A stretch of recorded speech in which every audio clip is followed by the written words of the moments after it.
Today I'm going to be bringing you guys an inside look at how Diamondback covers are made right here in Pennsylvania.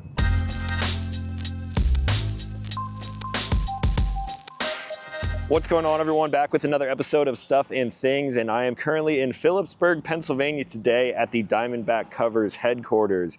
This is a place that's kind of near and dear to my heart. I went to college just down the road where Diamondback actually came to fruition and kind of started, became an idea, and transformed themselves into this awesome American-made company that they are today. Now, I've never showed you guys the inside of this facility, and I definitely never showed you how these covers are actually turned into the products that I love most to put on my truck. So we're gonna head inside, get a little bit of a tour, and see all of the magic that's happening behind the scenes.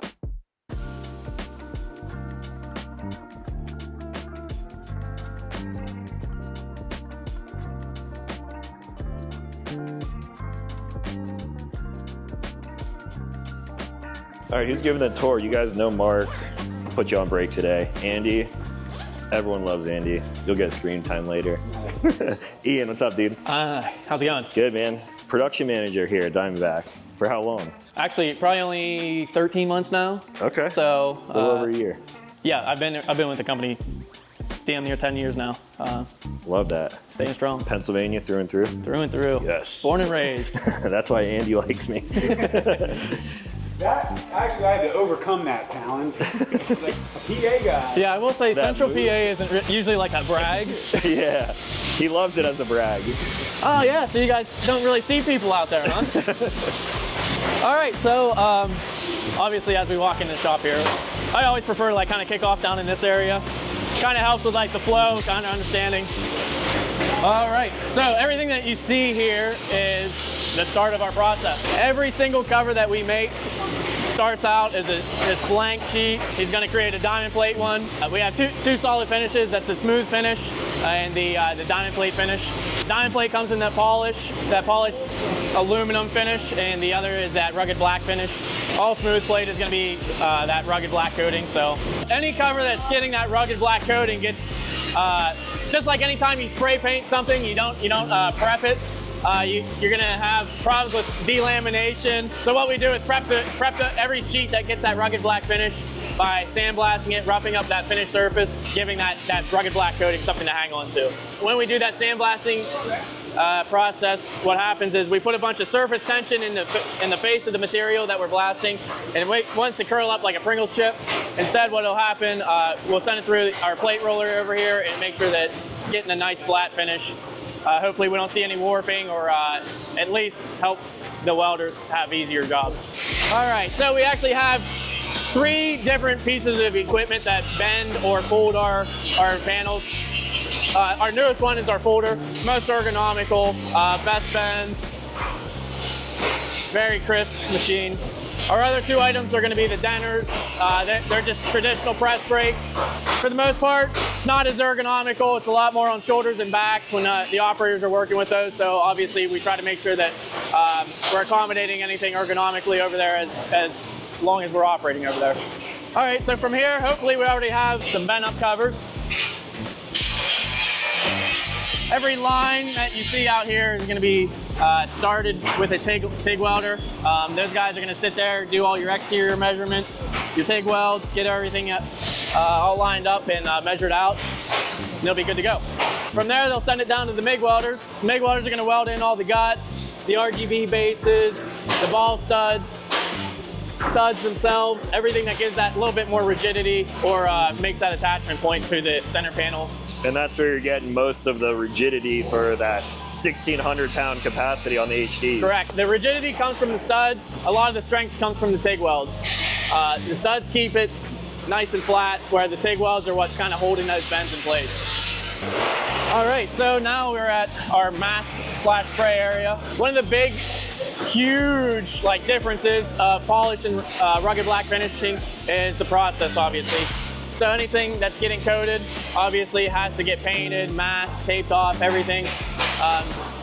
So what you're seeing here is we're going to tape off the more finer side of things, and then we'll go through down the line there and cover up the belly with the paper.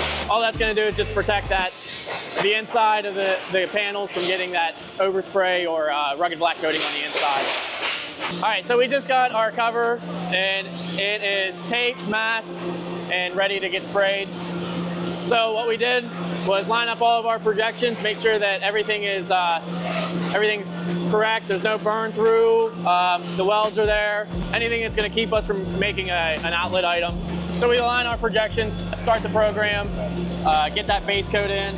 Cover comes back out. We'll piece everything together. The coating dries and is handleable within 3 to 5 seconds of it being sprayed. Oh, wow. So we'll go through, do our base coat, and after this, we'll piece everything back together, and we'll do our texture phase. So it's a 2-step process for the rugged. Correct. This one's going to look like a 3-step process because of it being a 270. Oh, yeah. Well, they already have this sprayed, so. Oh, yeah, I never really thought about that, but are the logos welded on? They're not. How are those held on? Look at them.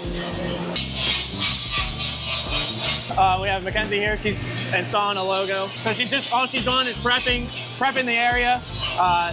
Don't really have to do this for smooth. All we're looking for is just to rough it up a little bit for smooth. Here we're trying to knock down some diamonds. That way we can make sure that the logos are getting bridged and sealed.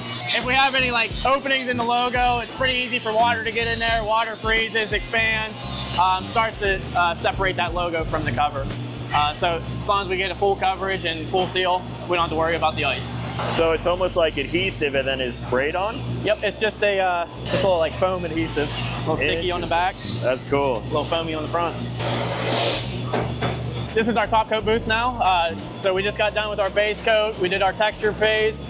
Now we have our cover hanging here. All we're gonna do in this top coat booth is spray some top coat. It's gonna be a black, kind of a black shiny finish. And what the main goal there is to make sure that we're sealing in all that rugged blackness of the coating. This is for UV protection, really just elemental protection. So UV, rain, ice, anything that's gonna start beating up that rugged black coating, that top coat's there to protect. That's what makes them last forever. Hell yeah. So now we're starting at our finish line. Finish line is always has our 2 hinge teams operating together. It's what we consider hinge 1, hinge 2. These guys are the ones that are kind of hoping that the TIG welders did their job good. Everything's lining up. They don't have to worry about bolt holes aligning or misaligning. They don't have to ream holes. So once they marry those 2 panels together, they're gonna send it down the finish line. All right, so now we have our next step in the finish process. 270 covers. This is a 270. So what we're putting on right now is ball studs, the RGBs. RGB is just raw guide bracket, locking mechanism. So they'll also put on edge trim, cleats. Now we're at the weather stripping station. Everything that's gonna be here is gonna be something that has to do with keeping water out of your bed. So obviously we'll be installing 1750 weather stripping alongside the perimeter. We'll do some gutter stripping, 109. Same theory though, we're trying to keep water out. All right, so we're at the lock assembly, lock installation step now, where you can see Harold here is tightening up lock rods. So this is the step where everything that is that lock mechanism, where it's the lock, the cam, the lock rods, we're gonna make sure the RGBs fit. So we're at our final assembly destination, and what we're doing is kind of piecing the panel together, making sure everything is with the right serial number. All the welds are there. This is kind of the start of the quality aspect of the process. So this is the point in the process where they all get keyed and serialized and everything too? That's it, yeah. Okay. So we already have our serials. They'll come out right at the beginning of the process. That keeps everything combined. That keeps everything all together. Obviously, you don't want a Tundra panel heading out with a Ford panel. And then you can see the keys right here. Yep. So the keys are left in the lock until the lock's been tested and ensured that, hey, it works.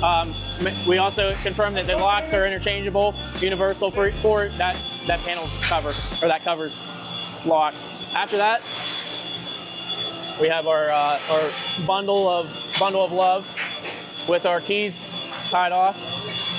That's like a suction machine that lifts up the whole cover? Yes, sir. That's pretty wild.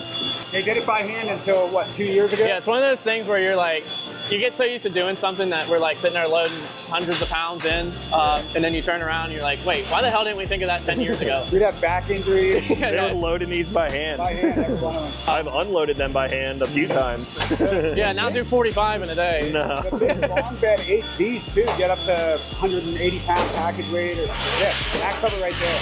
Yeah, that thing is massive. Also, I know this is a crazy busy time of year being around the holidays, but how many covers do you think will go out the door from the piles of material till the end of the day? In one single day, we can hit anywhere from 90 to, I've seen as high as 102. I think you guys were up at around 100 the last time I came to visit. So if everything's running like a fine-tuned machine, that's our automation. Everything from automation to the human hands, life is perfect. Yeah, we can cruise through 100 no problem. That's impressive. That's also utopia though. We live in the real world. Yeah. People get sick, machines fail, and we operate off of that. It's impressive.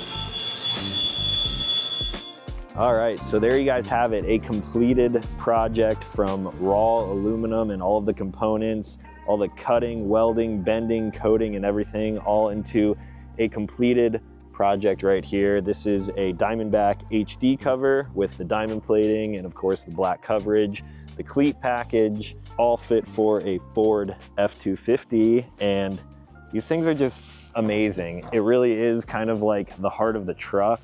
For a lot of different applications too, most people are going to be putting these on working blue collar jobs, whether you're throwing tools back there or in more of a niche case, you're like me and you're going overlanding, you want to have camp gear in your bed all the time. So maybe you install a rack on top of it and you have everything with you at all times, locked up, secured, protected from the elements, and it was really cool to see. I've actually never been at the Diamondback facility when they are in full swing like that. So to see all of the raw materials running through the line at different stages, all the way to a completed project in one day that they're then shipping out, it's a pretty cool thing to see.